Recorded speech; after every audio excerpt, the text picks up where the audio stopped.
चलिए, आज एक बड़ी दिलचस्प कहानी सुनते हैं। एक किसान की, कुछ चोरों की और हाँ, एक मामूली से दिखने वाले अचार की। ये कहानी है इस बात की कि कैसे कभी-कभी एक चोरी हुई फसल और एक बहुत ही तीखा बदला किसी की पूरी किस्मत पलट कर रख देता है। तो कहानी में है क्या? सोचिए जरा। एक किसान है जिसकी सारी की सारी मेहनत रातों रात कोई चुरा ले जाता है। फिर आता है एक ऐसा आइडिया, एक ऐसा विचार जो उसकी टूटी हुई किस्मत को फिर से जोड़ने का दम रखता है।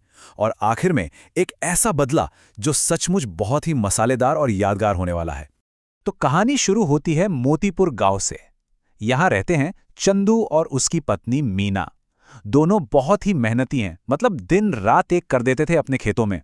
और उनकी आने वाली फसल को लेकर ना उनके सपने बहुत बड़े थे। उन्हें पक्का यकीन था कि बस इस बार की फसल उनकी सारी की सारी मुश्किलें दूर कर देगी। और फिर तो देखिए, उनकी उम्मीदों को जैसे पंख ही लग गए जब गांव के जमींदार ने खुद आकर कहा कि वो उनकी पूरी फसल खरीदेंगे, और वो भी बाजार से कहीं ज्यादा अच्छे दामों पर। अब ये कोई मामूली बात नहीं थी, है ना? ये सिर्फ एक सौदा नहीं था, ये उनकी महीनों की जी तोड़ मेहनत का फल था, एक सुरक्षित भविष्य का पक्का वादा था। लेकिन किस्मत को शायद कुछ और ही मंजूर था। वो सारी खुशियां, वो सारे सपने एक ही रात में सब खत्म हो गए। अगली सुबह जब चंदू ने अपना गोदाम खोला तो बस देखता रह गया। गोदाम पूरा का पूरा खाली था। उसकी सारी फसल, उसकी पूरी मेहनत कोई चोरी कर ले गया था। और ये सिर्फ एक चोरी नहीं थी, ये तो पूरी तबाही थी। सोचिए, उनकी कमाई का जो एक ही जरिया था वो खत्म हो गया। और इससे भी बुरा क्या हुआ, जमींदार भी उन पर शक करने लगा। उसे लगा कि चंदू ने ज्यादा पैसे के लालच में फसल कहीं और बेचती है। अब चंदू और मीना चारों तरफ से घिर चुके थे, निराश, बेबस। अब सबसे बड़ा सवाल तो यही था कि आगे क्या? अगली फसल आने में अभी भी कई महीने बाकी थे और उनके पास घर चलाने का कोई और रास्ता नहीं था। ऐसी हालत में तो भाई किसी का भी हौसला टूट सकता था। लेकिन कहते हैं ना, जहां सारे रास्ते बंद हो जाते हैं वहीं से कोई नई राह निकलती है। निराशा के इसी अंधेरे में उम्मीद की एक किरण चमकी। एक दिन जब वो खाना खा रहे थे और चंदू ने मीना के हाथ का बना वो मजेदार अचार चखा, तो अचानक उसके दिमाग की बत्ती जली। अरे, यही अचार, हाँ, यही तो उनकी मुश्किल का हल बन सकता था। और बस फिर क्या था, यहीं से उनकी एक नई पारी शुरू हुई। उन्होंने फैसला किया कि वो मीना के बनाए अचार को एक छोटे से बिजनेस में बदलेंगे। और सच कहूं, उनकी लगन और उस अचार के जबरदस्त स्वाद ने बहुत जल्द अपना रंग दिखाना शुरू कर दिया। उनका सफर बहुत ही छोटे छोटे कदमों से शुरू हुआ। सबसे पहले चंदू ने अपने ही गांव में घर घर जाकर अचार बेचना शुरू किया। जब लोगों की जुबान पर वो स्वाद चढ़ गया तो वो आसपास के गांवों में भी जाने लगा। देखते ही देखते उनका अचार इतना फेमस हो गया कि उन्होंने एक छोटी सी दुकान भी खोल ली। और फिर आया वो दिन जब उन्हें खुद जमींदार से एक बहुत ही बड़ा ऑर्डर मिला। पूरे 60 किलो अचार का ऑर्डर। सोच सकते हैं, ये सिर्फ एक सेल नहीं थी, ये तो उनकी मेहनत की जीत थी, उनके हुनर को मिली पहचान थी। ये वो मौका था जो उनके आने वाले कल को, उनके भविष्य को हमेशा के लिए सिक्योर कर सकता था। तो भाई दोनों ने दिन रात एक करके जमींदार का वो बड़ा ऑर्डर तैयार किया।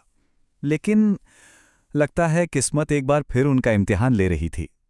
इतिहास ने खुद को दोहराया। ठीक वैसे ही जैसे फसल चोरी हुई थी, रात के अंधेरे में कोई उनका बनाया हुआ सारा का सारा अचार चुरा ले गया। लेकिन इस बार चंदू टूटा नहीं, उसने हिम्मत नहीं हारी। उसने दोबारा जमींदार के लिए अचार तैयार किया। पर वो एक बात अच्छे से जानता था कि चोरों का लालच उन्हें वापस खींचकर जरूर लाएगा, और इस बार वो उन्हें सबक सिखाने के लिए पूरी तरह तैयार था। तो चंदू ने इस बार अपनी अक्ल दौड़ाई। चोरों को पकड़ने के लिए उसने एक बहुत ही सिंपल लेकिन कमाल का जाल बिछाया। उसने क्या किया, गोदाम में कुछ खाली मटके रख दिए और दरवाजे के ठीक ऊपर एक प्लेट में भरकर तीखी वाली मिर्च पाउडर छिपा दी। और उसका ये प्लान पूरी तरह कामयाब रहा। आधी रात को जैसे ही चोरों ने दरवाजा खोला, धड़ाम, मिर्च पाउडर की पूरी प्लेट सीधा उनके चेहरे पर। वो लोग जलन और दर्द से चीखने चिल्लाने लगे और बस चंदू ने उन्हें रंगे हाथों दबोच लिया। अब जब चंदू ने जरा सख्ती दिखाई तो चोरों ने कांपते हुए सारी सच्चाई उगल दी।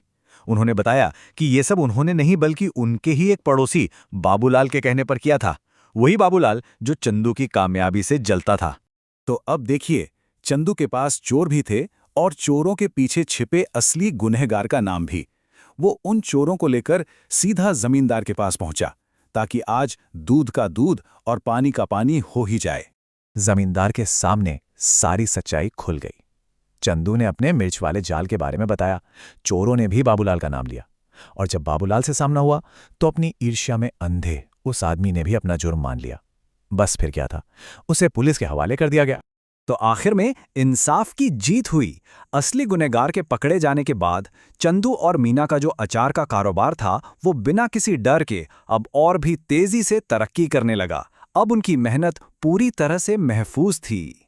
तो जरा देखिए उनका ये सफर कितना कमाल का रहा। जो लोग कल तक खुद को बदनसीब समझ रहे थे, आज वो एक कामयाब कारोबारी बन चुके थे।